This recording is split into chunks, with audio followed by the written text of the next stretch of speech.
Welcome to Chillin' 101. We hope this video helps. In this video, I will explain how to remove an Acura TL front bumper. First, open your hood and carefully remove the plastic cowl cover that sits above the grille. Next, you'll need to find and remove all the clips and screws securing the top edge of the bumper. After that, safely lift the front of your car using a jack and secure it with jack stands to access the underside. Now, let's tackle the sides and underneath. Turn your front wheels inward to give yourself better access to the fender liner. You'll find several screws and clips holding the fender liner to the bumper. Remove all of these.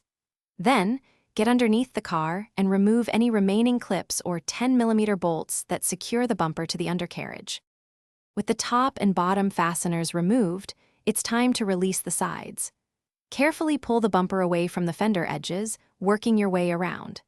Be sure to disconnect any electrical connectors for fog lights, side markers, or sensors before pulling too far.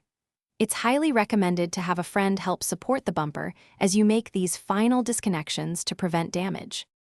Once all fasteners and electrical connections are free, you can carefully pull the entire front bumper straight off the vehicle. Be gentle to avoid scratching your paint or damaging any remaining components. Place the removed bumper on a soft, clean surface, like a moving blanket, to protect it. Remember to check the description for a link to the Echo Dot smart speaker and other great deals. Thanks for watching. Consider subscribing if we helped you.